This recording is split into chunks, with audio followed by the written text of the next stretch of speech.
Donc voilà, ce dont on va parler aujourd'hui, c'est la pourriture profonde de la lacune centrale de la fourchette.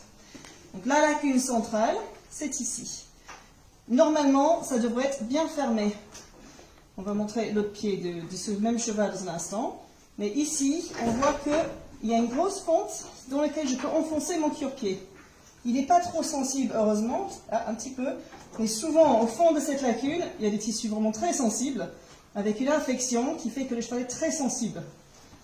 Si on regarde le cheval de l'extérieur, on voit déjà que ça monte ici, sur le bas de du pâturon. Ça, c'est pas normal, on ne devrait pas pouvoir voir ça. Sur l'autre pied qui est normal, il n'y a pas ça. Donc si je soulève l'autre pied que je viens de parer, donc le premier, celui-ci, j'ai pas encore commencé le parage. Celui-ci, j'ai fini le parage. Et on voit bien que la fourchette est fermée et nickel. Voilà. Donc le parage est fait. Donc c'est un cheval qui était déferré il y a 9 mois à peu près. Il a toujours un peu de sensibilité, comme il a toujours des pieds un peu pleins. Et avec ses pieds toujours contractés, beaucoup moins qu'avant, mais bon, ça évolue doucement. Donc on fait des parages quand même assez courts parce qu'il est monté en éco-sandale pour l'instant. En parant, donc j'ai découvert aussi 2-3 petits trucs dans la nuit blanche qui ne sont pas très très jolis. Donc on va les explorer aussi avec la tournevis. Bien brosser avec une bonne brosse métallique. Pour bien regarder ce qu'on fait. Là aussi. Alors, ils ne sont pas très profonds, mais ils sont un peu malodorants quand même. Voilà. On va bien être sûr qu'on a bien curé partout. Voilà. Et on revient sur cette fameuse fente au milieu. On va bien vider. Il y a aussi une fente dans la fourchette ici. On va quand même garder cette bout de fourchette parce qu'il a besoin de la stimulation. On va quand même faire en sorte qu'en dessous, elle soit bien propre. Donc voilà. Alors là, si vous avez le temps, l'idéal serait de faire quand même un bain-pied pour vraiment pénétrer en profondeur. Mais donc, on va nettoyer avec un antiseptique qui est efficace, mais en même temps, qui ne va pas léser les tissus sains. Donc, il y a plusieurs options. Il y a Vinaigre plus basique, ça pourrait être une bonne solution, si vous avez rien d'autre sous la main.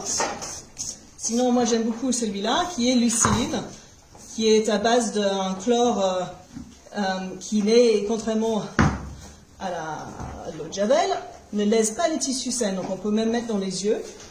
Et ça, il tue vraiment toutes les bactéries, tout ce qui est en... J'ai un cheval qui n'est pas hyper coopérant, c'est pas grave, il est pas quand même pas trop mal quand même. Donc on a bien trempé la fente, on a bien fait entrer dedans. Et après, avec une compresse et notre fameux tournevis plate, donc petite tournevis plate, vous trouvez en magasin de bricolage, j'enfonce ça là-dedans. On fait attention avec certains chevaux parce que parfois, comme j'ai dit tout à l'heure, ils peuvent vraiment avoir très très mal au fond de cette fonte. Donc, allez doucement si c'est le cas.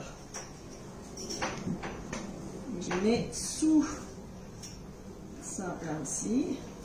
Je vais retremper ma compresse avec mon produit.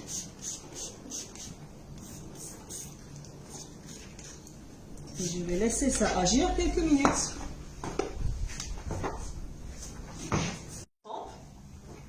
Avec la compresse dans la fonte. Voilà.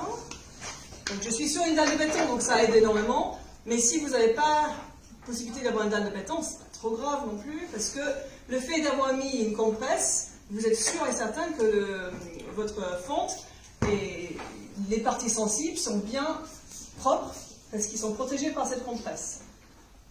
Donc, en attendant que ça agisse un peu, je vais préparer mes produits. Donc, avec lui, je sais que j'ai une fente qui est très profonde, dans laquelle je vais pouvoir mettre le hoof stuff. Sauf qu'on a un pot qui est, on ne voit pas du tout, dessus, un pot qui est un peu beaucoup servi. Donc le hoof stuff, c'est un pot qui est en arrivant dans ma commande a été déjà fondue, donc je l'ai pas pu faire, mais il sera très bien écuré. Donc la hoof stuff se présente comme ça. Donc c'est de l'argile blanche avec des fibres de coton et du miel et l'Oxy Design. Donc antifongique, antibactérienne, asséchant et cicatrisant avec le miel. Donc il faut mieux préparer plusieurs bouts avant de prendre le pied du cheval. Moi j'estime qu'il a une fonte assez grande, donc cette partie ça devrait être bon. J'ai préparé une autre, parce que peut-être qu'on va pouvoir en mettre deux, et peut-être sous la fonte.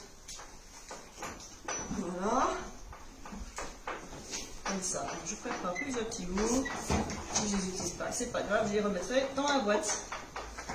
Après, nous avons l'artimole. Donc ça, c'est pour les fentes qui sont pas très profondes ou simplement dans les lacunes.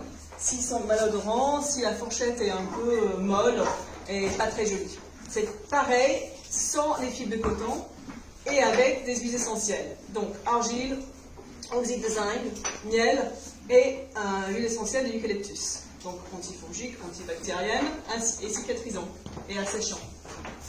L'avantage de ces produits-là, c'est qu'ils n'ont pas besoin d'être mis tous les jours.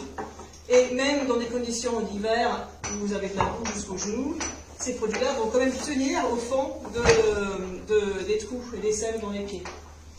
Ok, donc on reprend le pied.